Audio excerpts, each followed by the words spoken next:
guys, sorry to interrupt your video. Just a quick plea, subscribe to my channel please. If you haven't done it already, subscribe. Tell your friends, subscribe. Thanks.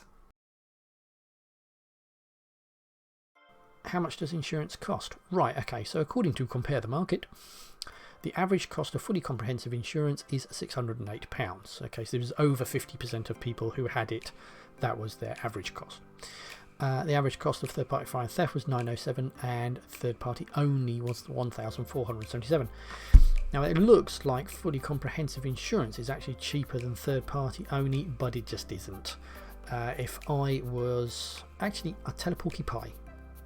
Sometimes fully comprehensive insurance can be cheaper than third-party fire and theft.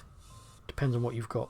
Okay, so it might be worth, if you're looking around for quotes, always get a quote for fully comprehensive anyway, because you might suddenly find that it's cheaper, because it's all done on statistics.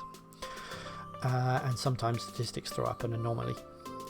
So, but it's a general guide, because you are getting more cover, you pay a higher premium. So I remember when I went, my dad, when I was back 17, back in 1643, my dad said, yeah, I'm getting rid of my Ford Granada, and I was 17, 2-litre Ford Granada, and he said, you can have that if you can insure it. And I had a quote, and it was £2,500 just for third party only, and it was over £6,000 for fully comprehensive. So as you can see, the higher level normally pays or means higher cost. But the reason these prices are what they are is because the only people who can afford fully comprehensive insurance are the older people, and because they're older, they get many years no claims discount, so they get 50% off the premium, whereas a third party only person only gets 5% off. That's why statistically fully comprehensive is cheaper than third party only, but in real world terms, a specific person asking for different levels of cover, fully comprehensive is always going to be more expensive than third party only. Alright. You could do black box insurance. That's very, very popular now. Loads of you will know all about this if you're a teenager, because your mates have probably got it anyway. Also known as telematics. And it's basically, you can take out insurance and there's a box that's fitted to your car, and it records your driving style and reports it back to the insurance company. Some insurance companies will then give you reports. You get an app on your phone and they give you feedback, and you basically get like a traffic light thing, so you get red, amber, green on different aspects of your driving, like accelerating, braking, cornering, things like this. And they say, and they give you feedback saying you need to improve in this area or whatever to make you a better driver. And if you can then turn it into all green, then they will refund you. So they're not going to ask you for extra money. They will assume that you're a rubbish driver straight out of the bag, and so they will charge you like £1,600. But then you might find that 3 months down the line they suddenly say, oh well, actually you're being a good boy or girl, here's £400 back. So they will refund you, but they will always expect you to pay out front to start with, rather than chase you for money if you are a naughty person. But it's not a bad way of doing it, you know. So if you prove that you're a safe driver, you get cheaper insurance. So it's not bad. So I've made up some fictional figures just purely for demonstration here. So if you actually look at it, we've got like the car that you're picking, 17-year-old, that's the important part. Postcode, occupation, level of cover, you know, fully comprehensive, third party only, so on and so forth. Is it blue? What size engine is it? Oh, you've seen all the other bits and pieces, right? Premium, £1,600. Now, because it's your first insurance, you have zero no claims discount, and so therefore your premium is £1,600 minus 0%, which is nothing, of course. Therefore your total premium is £1,600. If we go to the second line, we've now got a 20-year-old, so it's 3 years down the line. Same, I'm assuming same car, same postcode, same occupation, same level of cover, all the rest of it.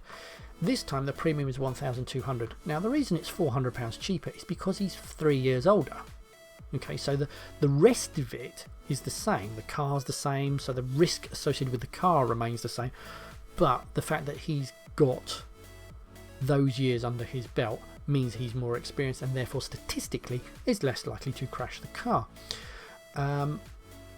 Now, doesn't mean he's been driving for 3 years, but he's more grown up now. Okay, so he might have a no claims discount, he might not. So let's have a look. So example number 1, the premium's $1,200 because he's a 20-year-old, and he's got 0 years no claims discount, and therefore the premium is £1,200. In the second example, the premium is £1,200 again, but this time he's got a 3 years no claims discount, which is 15% if we went back to the Admiral example, or 150 quid. 180 quid, sorry. So therefore they discount that £180 and his total premium is £1,020. So he gets an additional discount because he's shown that he's got 3 years under his belt without crashing.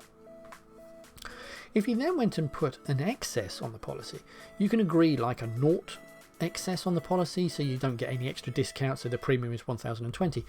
But maybe if I agreed, or he agreed a £100 excess on that policy, he would get an extra 50 quid off, so he's now down to 970. If he agreed a £300 excess, he could probably get £150 off, so he's down to 870. Now obviously these figures are just for presentation purposes, okay, don't rely on these in the slightest, but you get the idea. The figures that will happen in the real world vary wildly.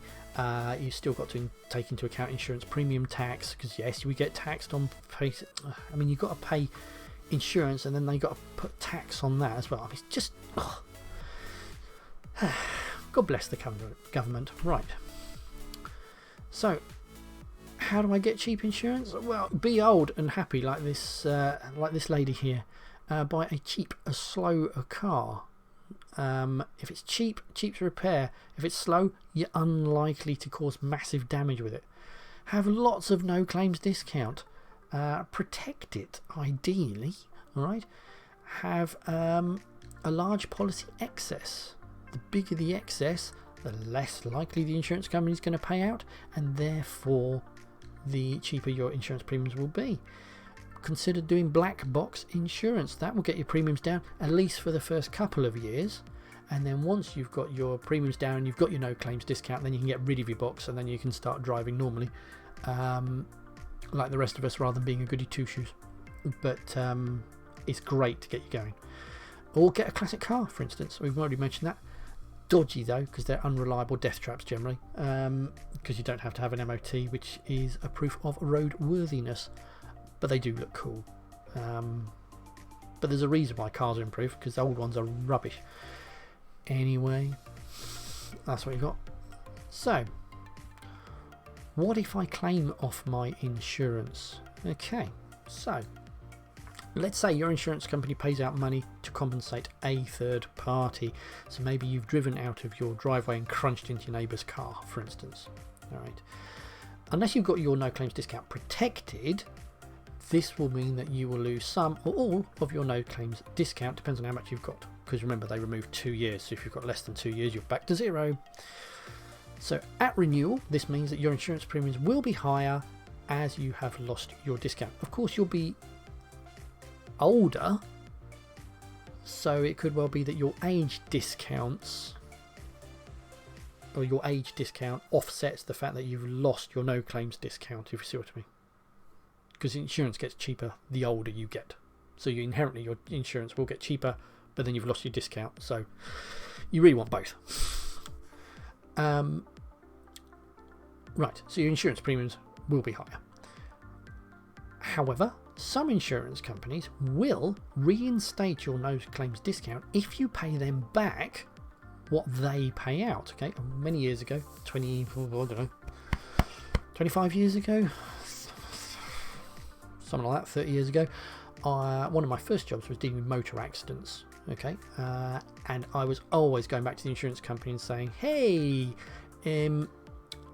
how much have you actually paid out? And they say, oh, well, we've paid out 300 quid. And you say, right, if I gave you that £300 so that you are showing on the policy that you haven't paid out, what will the premium be next year? Right? So then you work out, well, is it better off? Is it cheaper in the long run, if you can afford it? Are you better off refunding them and then you gain a bigger discount at renewal, or is the amount of discount that you're going to lose smaller than if you paid your money back? And you've got to look at it and think, well, financially, which is the best route? Okay, I don't want you to think that you are forced down one particular route. You can actually play with this a little bit. So in my example that I've gone and turfed up, we've got you've got 300 excess, total bill 350 quid. Okay, therefore your insurance company has paid out £50. So they mark your file to show that you have completed the claim with them paying out. Okay, as a result, you will lose your 2 years no claims discount, and basically it was just figures based upon what we were looking at earlier on. So you've basically lost a potential £168 discount off your insurance premium if you still kept that 12%. So if you refunded the insurers their 50 quid, you will get that £168 discount back again. Okay, so that's worth doing. No, it's only going to cost you 50 quid, but you'll save 168. But if, however, the amount they paid out was £3,000, which is more than the cost of your insurance premium anyway, then we'll let them take the pain. You know, that's what they're for, after all. So you've got to look at how much they have paid out versus how much you're going to be better off financially if you had your no claims discount. Hope that makes sense. So, you know, but I mean, chat with your advisors, your insurance brokers. Most of the times when you take insurance out, you have out-of-pocket expenses insurers as well. People will step in. You normally pay an extra £12 or something, and somebody will sort out any claims for you on your behalf and claim your excess back and all the rest of it. So, you know, chat with them, but do be aware that you can do this sort of thing. All right, and that is it. So hopefully that covers insurance. So hopefully you're better prepared now for the theory test. So best of luck.